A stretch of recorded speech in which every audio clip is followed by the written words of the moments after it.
If you had told me a few years back that my marriage would crumble like this, I would have chuckled dismissively. At that time, everything seemed perfect, or at least it felt that way to me. Emily and I were that couple that everyone envied. You know the type. The ones people whisper about, saying, "Oh, they're so in love," or "I wish my marriage was like theirs." I truly believed we had something special, something genuine. I was completely smitten with her. God, how I adored that woman. I trusted her more than I trusted myself. We shared this incredible connection, or at least I thought we did. We were open with each other about everything, our thoughts, feelings, and dreams. She wasn't just my wife. She was my closest friend. We'd spend lazy Sundays binge-watching the latest trending shows, creating inside jokes that no one else could understand, and I can still picture her laughter in response to my terrible attempts at humor. But you know how life is. It doesn't remain idyllic forever. The tide began to turn when Emily's best friend, Jessica, re-entered her life. Let me describe Jessica for a moment. She's the kind of woman who brightens up a room, but not in a comforting way. She naturally draws attention wherever she goes. It wasn't just her looks or her vibrant personality. It was more like she thrived on drama. For some reason, there was always this mischievous glint in her eye, as if she was challenging you to play whatever twisted game was swirling in her mind. Initially, I didn't think much of Jessica's impact on Emily. It all seemed innocent enough. Just a girls' night here and a coffee catch-up there. I figured, why not? Emily deserves some time with her friend. But looking back now, I can pinpoint the exact moment things started to spiral. It was during one of those girl talk evenings when Emily returned home all giddy, claiming they were concocting a little prank. Something to test our relationship. I assumed she was kidding, but when she insisted on the idea, I felt a strange flutter of anxiety deep in my gut. "Come on, babe," Emily chuckled, trying to dismiss my concerns. "It's nothing serious. Just a little game. Don't be so paranoid." And like the naive fool I was, I let it go. Why? Because I trusted her. I trusted her so blindly that I never even entertained the thought that something sinister could be lurking beneath her seemingly carefree smile. However, the so-called prank was merely the beginning. Within weeks, Emily's entire demeanor shifted. She started coming home later and later, each time armed with excuses that never quite felt right. "Oh, we went out for drinks after work," she'd say, her tone a touch too casual. Or, "Jessica really needed someone to talk to. She's having a tough time." There were also moments when she'd say she was at the office late, but the timing just didn't match up. At first, it was subtle, just a handful of discrepancies, but deep down, I knew something was off. This is where our friends, Ryan and Megan, come into the picture. They were our close friends, almost like family. We used to enjoy double dates, barbecues, you name it. But even they started sensing that something was off with Emily. And trust me, when people outside your relationship begin to notice changes, you know it's not just in your imagination. One night, after dinner, Ryan, being the straightforward guy he is, pulled me aside and said, "Man, something feels off with Emily. Have you had a talk with her? I don't mean to pry, but she seems kind of different." But me? I was too entrenched in denial to listen. I fed him the same excuse I had been telling myself. "Nah, it's just work stress or some nonsense Jessica's dragging her into." The truth was I didn't want to dig deeper. I didn't want to accept that there might be something wrong. So, I buried it all in the back of my mind, hoping it would resolve itself. The irony is it didn't. It only escalated. And I didn't realize it at the time, but that so-called prank was poised to shatter my world in ways I couldn't possibly fathom. Doubt settled in quickly, more like it crashed down on me. You know those moments when you start connecting the dots, and everything begins to feel like a sign? That's precisely what unfolded. Emily's late nights at work morphed into a routine. Initially, I told myself, it's just a busy season. She's working hard to prove herself. But when that busy season stretched from a couple of weeks into what felt like an eternity, that nagging feeling in my gut blossomed into full-blown dread. After work, I'd come home, hoping to find her there, maybe cooking or watching TV like she used to. But instead, I'd be met with an empty house. And let me tell you, nothing feels more unsettling than the eerie silence of an empty home when you're expecting laughter and warmth. Every excuse she gave me seemed believable at first. Late meetings, spontaneous team dinners, after-work drinks. But as she continued, the cracks in her stories became more evident. I tried to give her the benefit of the doubt, but when someone you love lies right to your face, you can almost smell the deception, like a foul odor lingering long after they've departed. I vividly recall one specific night. It was a Friday, the end of a grueling week. She told me she'd be home by 7, maybe 8 at the latest. So I did what any devoted husband would do. I cooked her favorite meal, set the table perfectly, and even splurged on that fancy wine she adored. But 8 came and went. Then 9. By 10, I was ringing her phone, but she didn't answer. Finally, around 11:30, she sauntered in, looking far too put together for someone who had just endured a stressful work night. Her hair was immaculate, and her lipstick was flawless. When I inquired about her tardiness, she was quick with her excuse. Sorry, babe. The boss decided to take the team out for drinks last minute. I couldn't say no. The way she casually tossed it out there, as if it were nothing, was what struck me the most. It felt like I was some naive fool, just waiting to believe whatever she wanted me to. So, I mustered the courage to confront her. I thought, maybe if I laid everything bare, we could tackle this like two rational adults. Emily, I said one night while we were lying in bed, are you truly happy? I mean, is everything all right between us? She hesitated, and that brief pause stretched on, feeling like an eternity. Finally, she turned away, flashed me that same half-smile she always used when she wanted to dodge a serious talk, and replied, Of course, babe. Why wouldn't I be? You're just overthinking things. Work's been crazy, that's all. Just like that, she dismissed me, making it seem like I was the one being unreasonable. And then there was Jessica. Jessica, the ever-present friend who seemed to hang around like a dark cloud, ready to stir up trouble. She'd send me random texts, asking if everything was all right. Hey, just checking in, you seem a bit off lately, or Emily's been working a lot these days, huh? You holding up okay? At first, I appreciated her concern. Who wouldn't want a friend to lean on when things got tough? But then her messages took a more sinister turn. One evening, completely out of the blue, she texted me, I saw Emily having coffee with some guy yesterday. Is everything cool between you two? That felt like a punch to the gut. I asked her who this guy was, but Jessica brushed it off, claiming it was probably nothing and that she didn't want to get involved. That just sent me spiraling further. I found myself lying awake at night, staring at the ceiling, replaying every conversation and every excuse Emily had ever given me. And of course, Jessica had a knack for stirring the pot. Whenever we met up, she'd drop these subtle hints, breadcrumbs leading me straight to my growing paranoia. You know, she'd say, if I were you, I'd just ask her straight up. Better to know than to wonder, right? She delivered it like she was on my side, like she genuinely cared about my well-being, and I'd be lying if I said I didn't fall for it at first. Then came Jacob, some new guy from Emily's workplace. I didn't know much about him beyond what she told me. New to the team, intelligent, ambitious, a little quirky. But every time she mentioned him, there was this spark in her eyes that I hadn't seen in a long time. At first, I brushed it aside. After all, doesn't everyone have a work husband or a work wife? But Jessica wasn't going to let that slide. So, Jacob, huh? She remarked one day, a sly grin spreading across her face as she sipped her drink. Emily's been spending a lot of time with him, hasn't she? I tried to dismiss it, but Jessica wouldn't drop the subject. I mean, she continued, it's probably nothing. But sometimes you can see the way two people look at each other, and, well, you know, that tiny seed of doubt she planted, it took root and grew faster than I could have imagined. The more Emily spent time at work, or claimed to, the more I began to question everything. Was it truly just a prank, or was something more insidious brewing? My mind was a whirlwind, and I couldn't grasp any solid answers. Ryan and Megan were doing their best to support me, but how do you ask your friends, hey, do you think my wife is cheating on me with a guy from work? Without sounding like you've completely lost your mind? Ryan, always the voice of reason, urged me to have an honest sit-down with Emily, but every time I tried, she shut me down. Megan, more gentle in her approach, suggested, you guys just need some quality time together.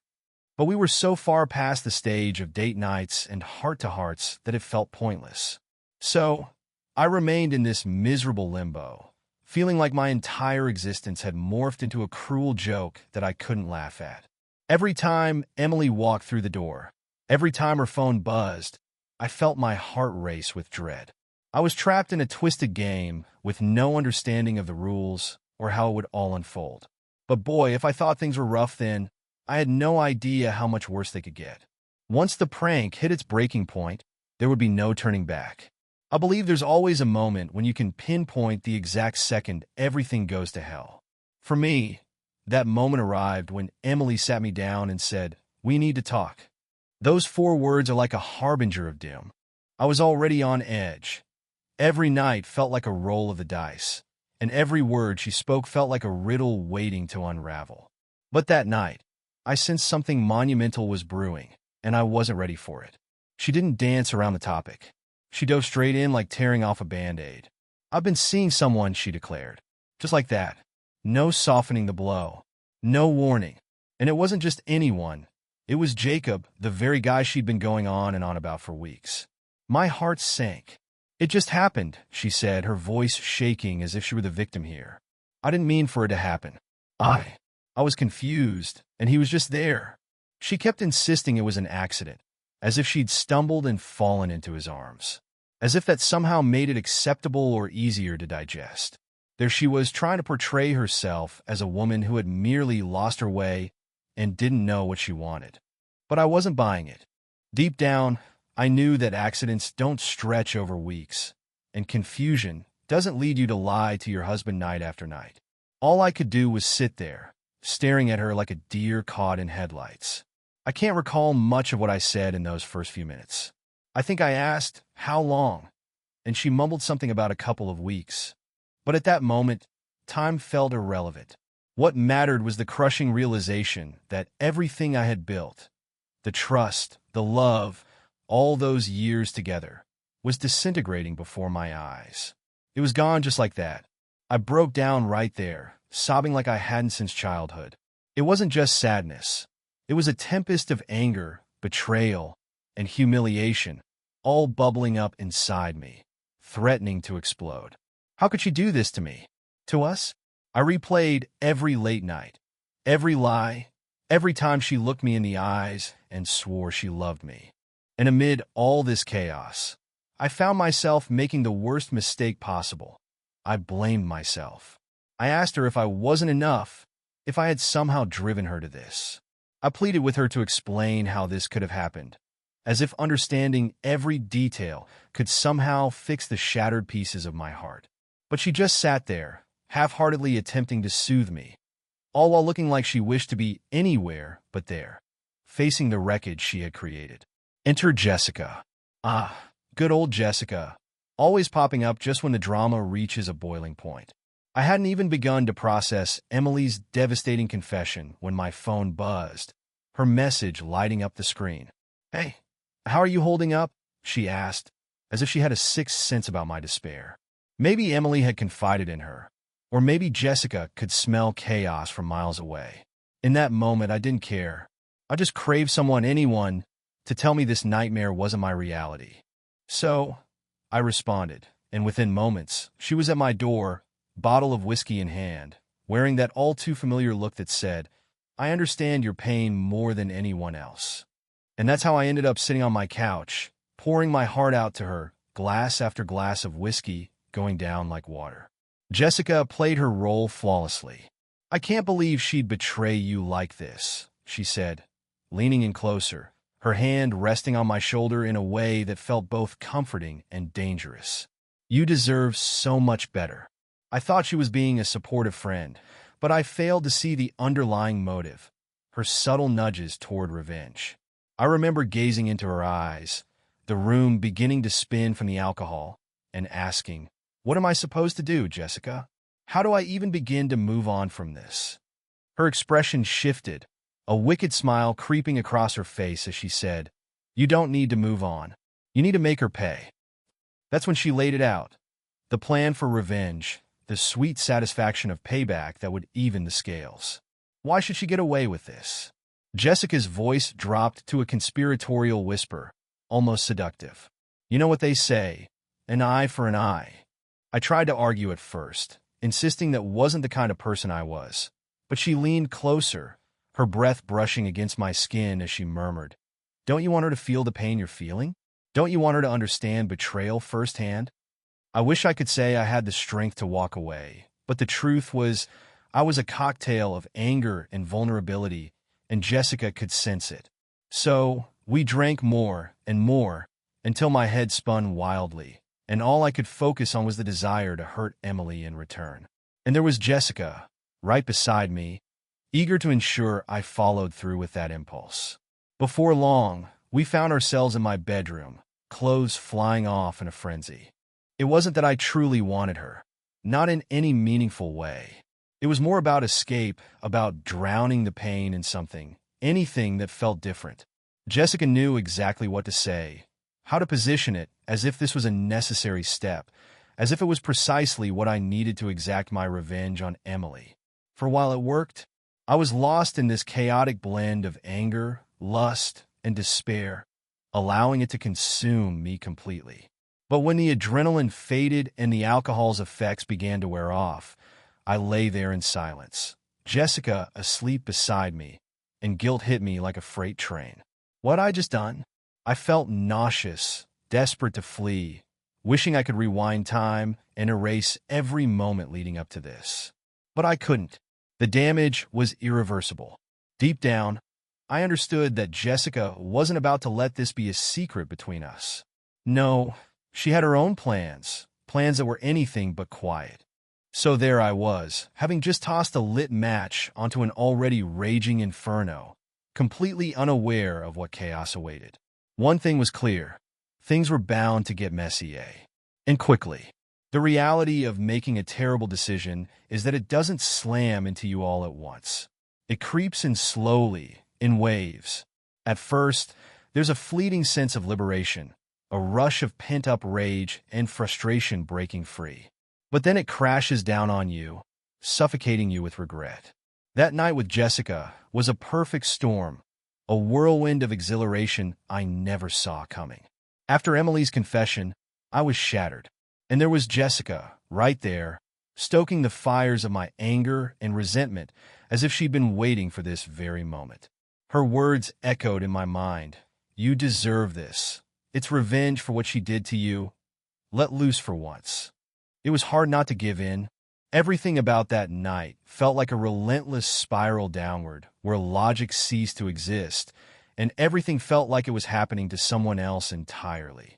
The alcohol only fueled the chaos. It was like I was on autopilot, my body moving without any conscious thought.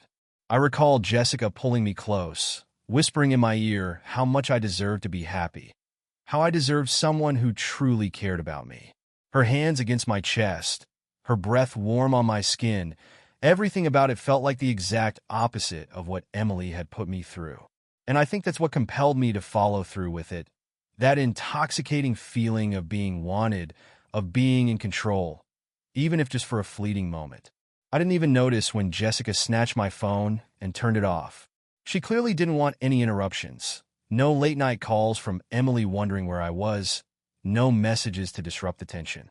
She was all in on ensuring this night was ours, wrapped in secrecy and shielded from reality. And in that twisted moment, I was okay with it. I let it unfold. And man, it was intense. It was primal.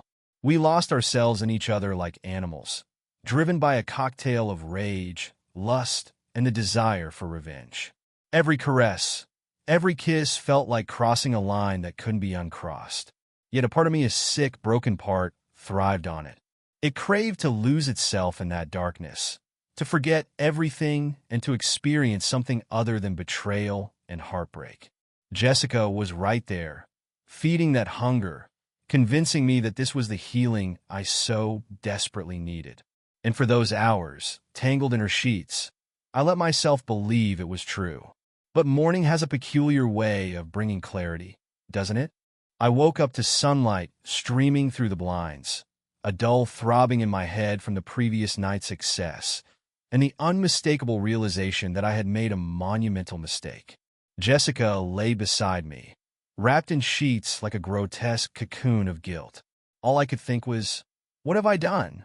I wanted to slip out of that bed, flee the room, and disappear from existence. I longed to rewind to the night before and make entirely different choices.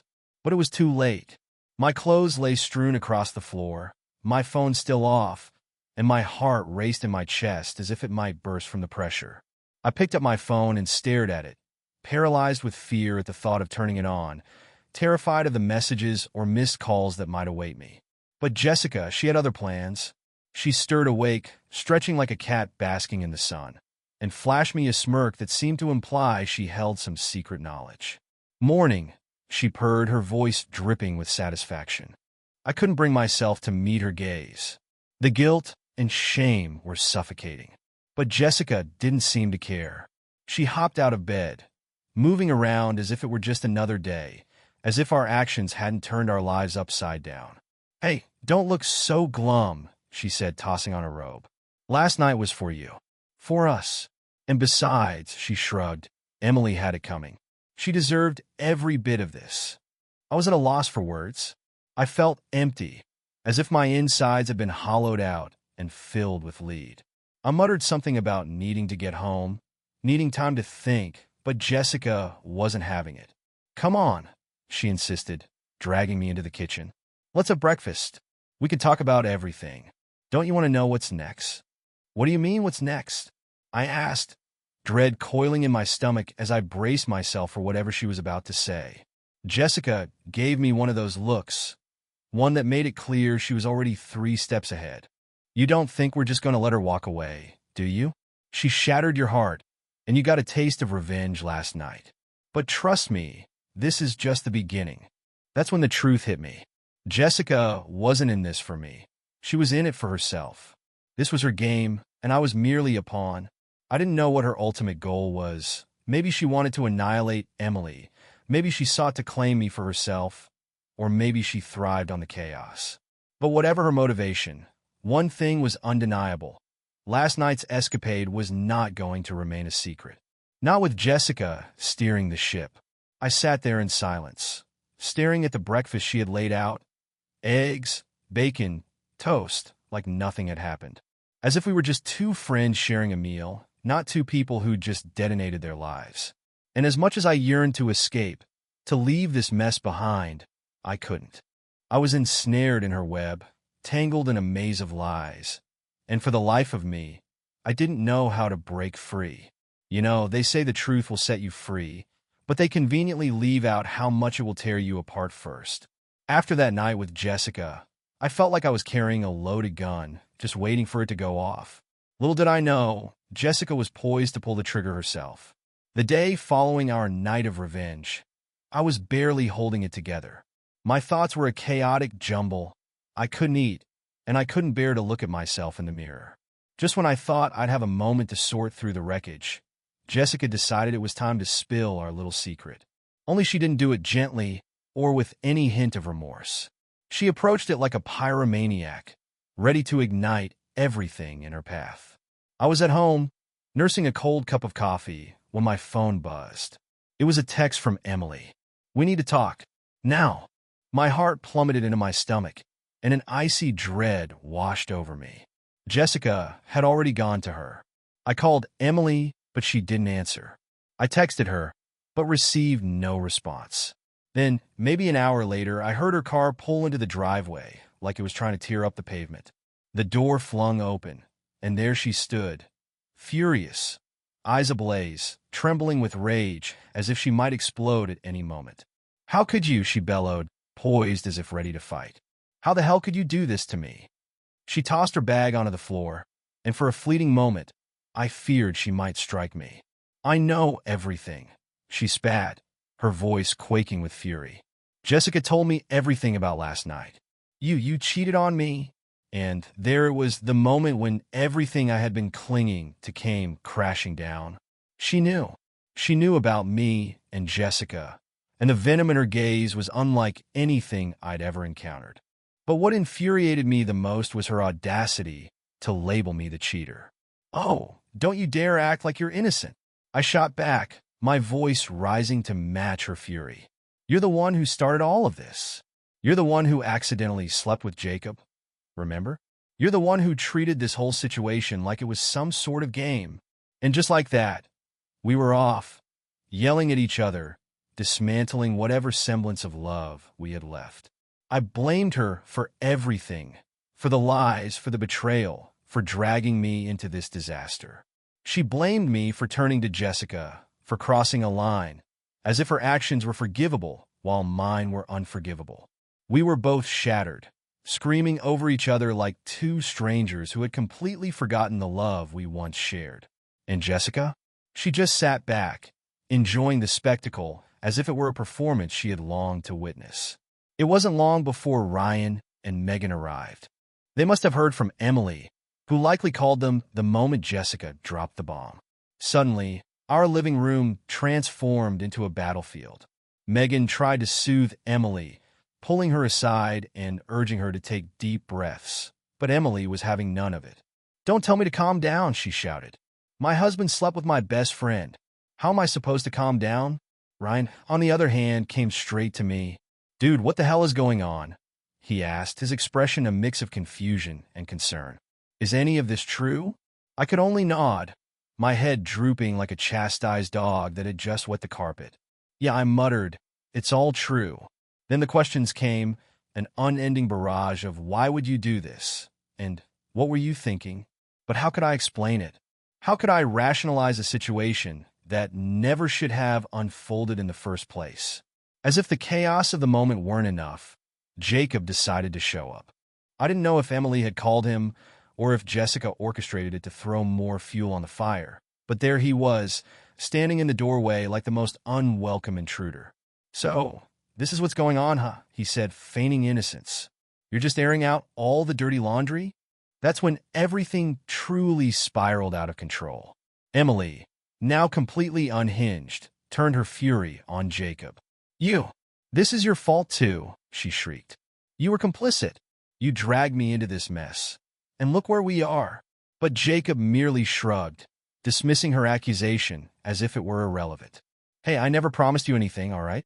You made your own choices." And that was it. The argument reached a fever pitch. Everyone was shouting.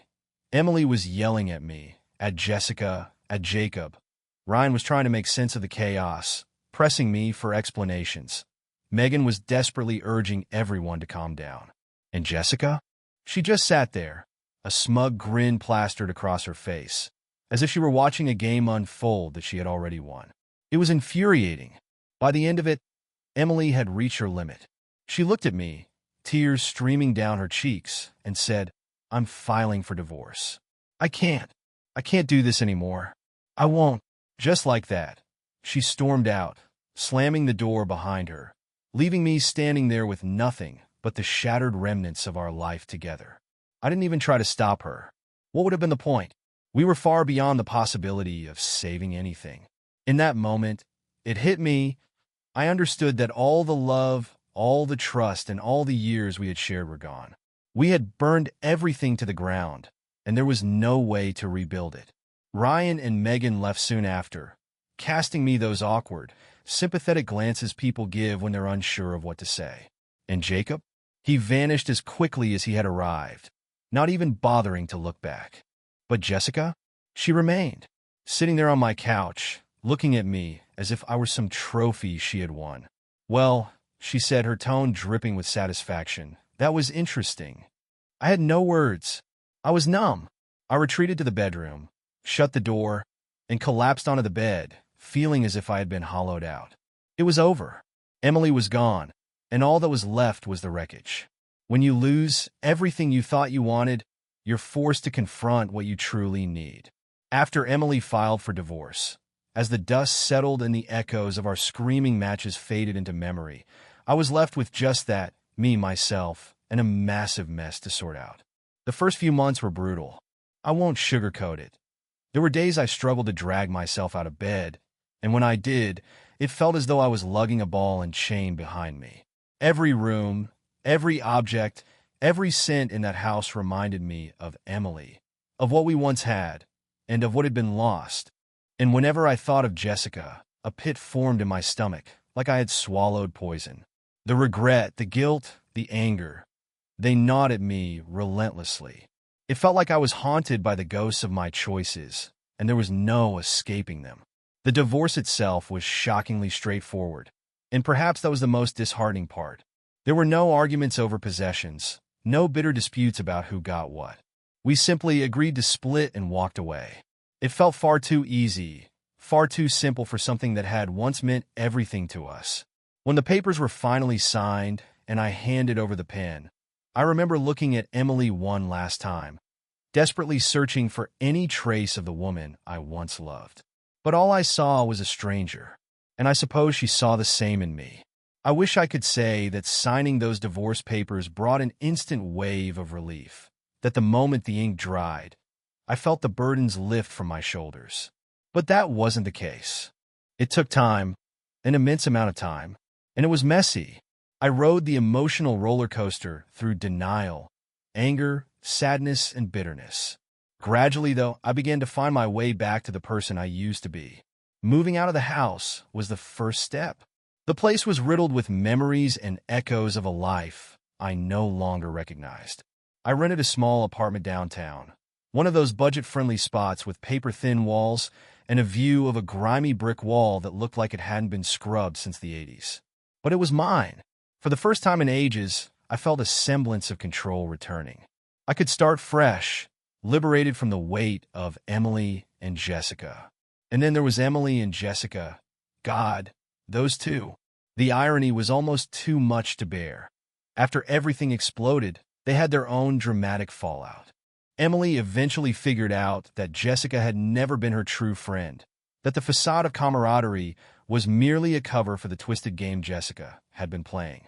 They severed ties, and just like that, Jessica was out of both our lives. The last I heard, she moved away, likely seeking fresh chaos to unleash elsewhere. Good riddance. As for Emily, I have no clue what she's up to now, and honestly, I don't care. I cut her out completely, blocked her on everything. It was the only way I could begin to heal, to lock the past away and bury it deep. We needed to carve our own paths, and that's exactly what we did. She found her freedom, and I found mine. I immersed myself in hobbies and distractions, anything to keep my mind off the wreckage of my former life. I started working out, joined a gym, and for the first time in years, I felt a spark of confidence flickering back to life. I dusted off a guitar that had been neglected in the closet, strumming chords and teaching myself songs until my fingers ached. It was cathartic, you know? Rediscovering those little pieces of myself helped propel me forward, even when all I wanted to do was dwell on the past. I also reconnected with friends, the ones I had distanced myself from while suffocating in my marriage. I began to go out more, meet new people, and find reasons to laugh again. It wasn't a smooth journey. There were setbacks, moments of despair, and nights filled with painful reminders of what I had lost. But slowly, each day became a little easier, a little less painful. That suffocating grip around my heart gradually started to loosen. There's a strange kind of liberation that accompanies hitting rock bottom. Once you've lost everything, you're left with nothing to fear. And as much as I despised the circumstances, what Emily had done, what I had done, I learned valuable lessons. I learned that people aren't always who they appear to be, that trust is fragile, and that seeking revenge only deepens the wounds. Looking back, I can see how all the tiny choices, the lies, the secrets, and the manipulations led to our downfall. It's like a chain of dominoes, one little push and the whole structure collapses. Maybe it was all inevitable. Perhaps we were always destined to reach this point. Or maybe, if I had recognized the warning signs sooner, if I had confronted the deceit instead of ignoring it, things could have played out differently. But that's life, right? A series of endless what-ifs. If there's one truth I can extract from this painful saga, it's that honesty matters, both with others and with yourself. I reflect on those early days when Emily brought up her prank, when Jessica was whispering sweet nothings in my ear, while my gut instinct was screaming that something was amiss. But I chose to ignore it. I failed to trust myself. And that's the crux of the lesson. Trust your instincts. Be honest with yourself and those in your life. Because if you don't, you're setting yourself up for a painful fall. So, yeah, that's my story. It wasn't easy to live through, and it certainly isn't easy to recount. But I emerged stronger, wiser, and more at peace than I ever thought possible. I've moved on, discovered new passions, and found fresh reasons to embrace each day. For the first time, I'm living life on my own terms. No more games, no more lies.